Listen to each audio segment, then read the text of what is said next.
이 시간 하나님의 말씀 하박국 3장 17절로 19절 말씀입니다. 비록 무화과 나무가 무성하지 못하며 포도나무에 열매가 없으며 감람나무에 소출이 없으며 밭에 먹을 것이 없으며 우리의 양이 없으며 외양간에 소가 없을지라도 나는 여호와로 말미암아 즐거워하며 나의 구원의 하나님으로 말미암아 기뻐하리로다. 주 여호와는 나의 힘이시라. 나의 발을 사슴과 같게 하사 나를 나의 높은 곳으로 다니게 하시리로다. 이 노래는 지휘하는 사람을 위하여 내 수금에 맞춘 것이니라. 아멘.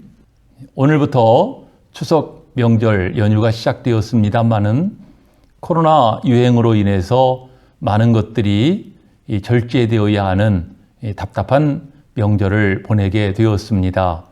이런 때에도 우리 성도님들에게 기쁨과 소망이 넘치는 은혜로운 명절 되시기를 바랍니다. 이 시간에는 하나님으로 말미암아 기뻐하리라, 이런 제목으로 말씀을 전해드립니다. 오늘 본문 하박국의 시대적 배경은 주전 600년경입니다. 이때는 여호야김 왕이 통치하던 때였고 신흥제국 바벨론이 아주 거대해져서 중동 지역과 지중해권을 장악하던 시기였어요. 이미 유다 나라는 1차 바벨론 공격을 받았고 2차 공격을 코앞에 둔 상황이었습니다. 이 당시에 유다 나라의 상황은 혼란과 분열 그 자체였습니다. 바벨론과 애굽의 틈바구니에 끼어서 이리저리 압박을 받고 있던 상황이었던 것입니다. 이런 때에 여호야김 왕은 아주 완악한 왕이었습니다. 선지자 예레미야가 하나님께로부터 큰 징벌과 재난이 있을 것을 받아서 두루마리에 기록하여 바룩으로 하여금 선포하게 하였는데, 이 두루마리의 말씀을 들은 여호야김 왕은 회개하거나 돌아보지 아니하고 오히려 면도칼로 익는 족족 이 두루마리를 잘라서 불꽃에 던져 태워버릴 만큼 아주 강팍한 왕이었던 것입니다. 특히 왕과 관리들은 예루살렘 멸망 메시지, 이 예레미야가 선포한 이 말씀을 일축하면서 우리는 망하지 않을 것이다, 호언장담을 했어요. 그 이유는 우리는 여호와께서 택하신 백성이다. 또 이 도성은 하나님께서 택하신 거룩한 성읍이다. 어떻게 이 성읍이, 이 백성이 망할 수 있겠느냐? 말도 안 되는 소리다 하고 일축해버린 것입니다. 게다가 이 우호 관계를 유지하고 있었던 애굽, 친애굽적 성향이 있어서 우리가 바벨론으로부터 공격받는 것을 애굽이 그냥 보고 있지 않을 것이다.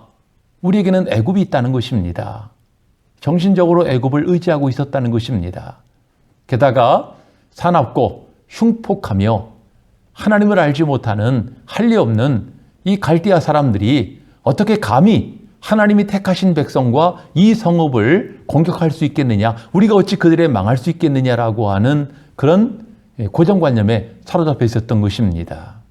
이런 때 파수꾼의 직책을 가진 하박국은 성루에서 자기 직무를 감당하는 가운데 하나님 앞에 부르짖었습니다. 하나님, 어찌하여 강포가 성행합니까? 어찌하여 하나님의 공의가 이루어지지 않습니까? 어찌하여 악한 자들이 악을 행하는데 하나님은 가만히 두고 보고 계십니까? 그러면서 하나님 앞에 부르짖었던 것입니다. 하나님의 응답이 임했습니다. 하나님의 응답은, 보라, 그의 마음은, 그 악한 사람들의 마음은 정직하지 못하고 교만하다. 그러나 의인은 그의 믿음으로 말미암아 살리라 말씀하시면서, 지금 잠깐은 바벨론이 득세하겠지만은, 세도를 부리겠지만은, 그러나 머지않아 그들은 심판받을 것이고 주의 백성들은 구원받을 것임을 말씀하셨어요. 그러시면서 여호와께서 성전에 계시니 온 땅은 그 앞에 잠잠할지어다. 하나님께서 통치자 되심을 말씀하신 것입니다. 이 하나님의 응답과 깨달음을 얻게 된 선지자 하박국은 크게 기뻐하고 감격하면서 하나님을 찬양하고 기쁨과 큰 확신으로 결단하고 있는 것이 바로 이 하박국서의 내용입니다. 특히 오늘 본문 말씀은 그 가운데 마지막 부분이지요. 하박국이 하나님의 응답을 받고 기쁨으로 하나님께 찬양하고 확신하고 결단한 내용의 말씀입니다. 본문의 내용을 다시 보시면은 비록 무화과 나무가 무성치 못하며 포도나무에 열매가 없으며 감람나무에 소출이 없으며 밭에 먹을 것이 없으며 우리의 양이 없으며 외양간에 소가 없을지라도 나는 여호와로 인하여 즐거워하며 나의 구원의 하나님으로 말미암아 기뻐하리로다. 주 여호와는 나의 힘이시라. 나의 발을 사슴과 같게 하사 나로 나의 높은 곳에 다니게 하시리로다. 감격적으로 하나님을 찬양하고 있습니다. 그런데 여러분들 이 내용을 가만히 보면 참 역설적인 기쁨인 것입니다. 성경을 보면 역설적인 기쁨의 장면을 우리가 종종 찾아볼 수가 있습니다. 성경에서 기쁨이라는 말이 가장 많이 나오는 성경은 빌립보서입니다. 아이러니하게 이 빌립보서는 사도 바울이 감옥에 갇힌 상태에서 빌립보 교인들에게 보낸 편지입니다. 이 편지를 보면 사도 바울은 감옥에 갇혀 있는 상황에서도 기쁨과 즐거움이 가득했다는 것입니다. 뿐만 아니라 빌립보 교회를 향해서도 너희는 기뻐하라. 다시 말하노니 기뻐하라. 그러면서 기뻐할 것을 제3제사 강조하고 있어요. 예수님께서는 십자가 수모와 고통과 죽음을 코앞에 둔 상황에서 다락방에 모인 제자들에게 평안을 너희에게 끼치노니 곧 나의 평안을 너희에게 주노라. 내가 주는 것은 세상이 주는 것 같지 않다고 말씀하십니다. 또 하나님 앞에 중보기도 하시는 가운데 나의 기쁨을 그들이 충만히 가지기를 원합니다. 기도하고 있습니다. 이것을 보면 예수님 안에는 기쁨과 평안함이 가득했음을 우리가 볼 수가 있는 것입니다. 오늘 본문의 하박국은 바벨론의 침략으로 인해 모든 것이 황폐화되고 파괴되고 멸망할 것을 내다보면서 크게 고통스러워했습니다. 창자가 흔들리고 입술이 떨리고 뼈에는 썩이는 것이 들어오고 자기의 처소에서 온몸이 와들와들 떨리는 충격과 공포와 두려움 가운데 처해 있었어요. 그럼에도 불구하고 그는 하나님 앞에 기뻐하고 즐거워한다는 것입니다. 무엇 때문입니까? 여호와로 인하여 나의 구원의 하나님을 인하여 기뻐한다고 말씀하고 있습니다. 여러분들 오늘 본문의 내용을 살펴볼 때 우리가 기뻐할 수 있는 이유가 무엇입니까? 하박국이 기뻐한 근거가 무엇입니까? 첫째로는 하나님을 신뢰하기 때문이지요. 오늘 말씀을 보시면은 하나님으로 인하여 기뻐한다고 말씀하고 있습니다. 주님 내 안에 계시고 내가 주님 안에 거하면 두려울 것이 없다는 것이지요. 왜 그렇습니까? 내 안에 계신 주님, 내가 그 안에 거하는 그 주님은 만유보다 크시기 때문입니다.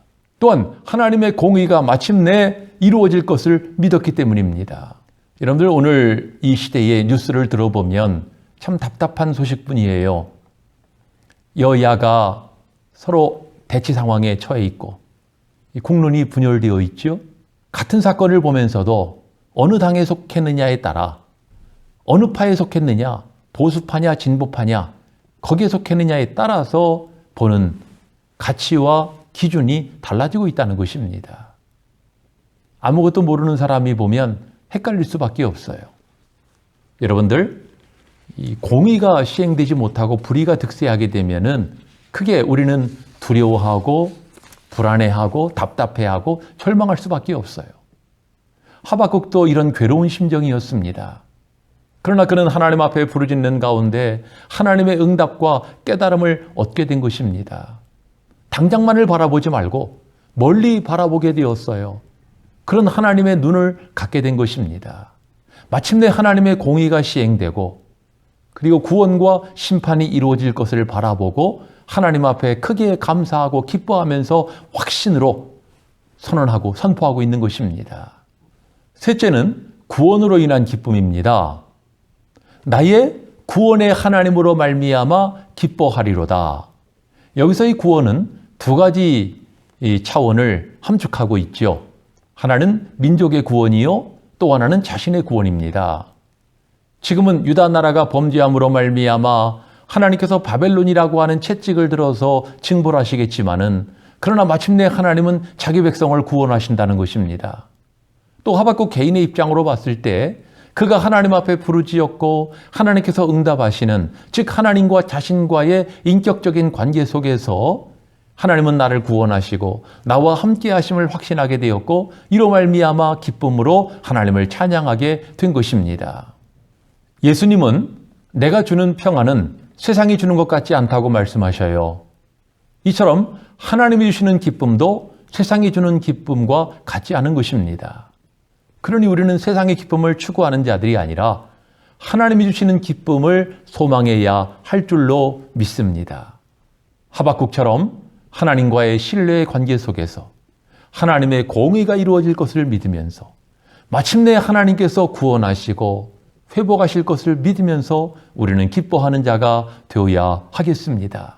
여러분들, 우리가 믿는 하나님은 기쁨의 하나님이십니다. 스바냐 3장 17절을 보시면은 너희 하나님 여호와가 너희 가운데 계시니 그는 구원을 베푸실 전능자이시라. 그가 너로 말미암아 기쁨을 이기지 못하시며 너를 잠잠히 사랑하시며 너로 말미암아 즐거이 부르며 기뻐하시리라 말씀하고 있습니다. 또한 예수님도 기쁨이 충만하신 분이고 또 예수님의 충만한 기쁨을 나누어 주시기를 원하시는 분이에요. 아까 여러분들에게 잠깐 소개한 요한복음 17장 13절 하나님 앞에 중보기도 하시는 가운데 지금 내가 아버지께로 가오니 내가 세상에서 이 말을 하옵는 것은 그들로 내 기쁨을 그들 안에 충만히 가지게 하려 함이니이다 말씀하고 있습니다. 성령님도 기쁨의 성령님이시지요.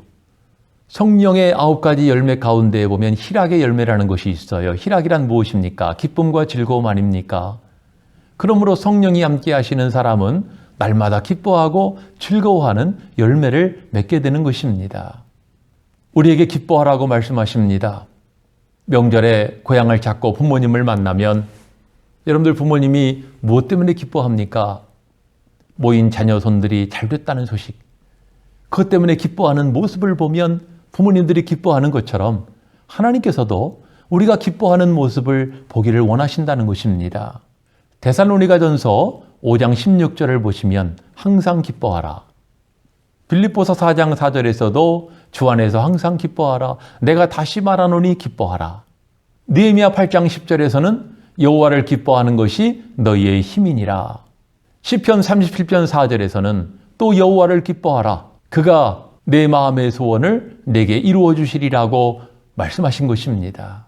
세상이 어떠하든 어떠한 일이 있든지 우리는 오늘 말씀과 같이 하나님이 주시는 큰 기쁨을 누리는 자가 되어야 하겠습니다. 하나님의 기쁨, 예수님의 기쁨, 성령의 기쁨이 여러분들 가운데 충만하시기를 원합니다.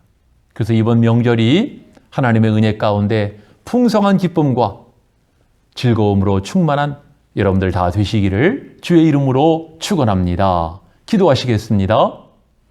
나는 여호와로 말미암아 즐거워하며 나의 구원의 하나님으로 말미암아 기뻐하리로다. 하박국의 믿음의 선포가 오늘 우리의 믿음의 확신이 되어지기를 원합니다. 세상의 기쁨은 순간적이고 지나가 버리면 많은 것이지만은 하나님이 주시는 기쁨은 참 기쁨이며 영원한 기쁨이며 영적인 기쁨인 줄로 믿습니다. 주의 성도들에게 하나님이 주시는 기쁨으로 충만케 하여 주시옵소서. 추석 명절을 보내고 있습니다. 하나님, 이번 명절에 하나님 주시는 기쁨을 충만히 누리는 저희들 다 되어지기를 원하오니 저희의 심령을 굳게 붙잡아 주시옵시고 오늘 말씀과 같이 하나님을 신뢰함으로 또 하나님의 공의를 믿음으로 마침내 하나님께서 구원하시고 함께 하심을 확신하면서 기쁨과 즐거움으로 주님을 바라보게 하옵시고 이번 명절 뜻깊은 명절 되게 하여 주시옵소서. 모인 곳마다 하나님의 은혜와 평강이 충만하기를 간구하오며 예수님의 이름으로 기도드리옵나이다. 아멘. 은혜롭고 소망 가득한 명절 되시기를 다시 한번 축복합니다. 할렐루야.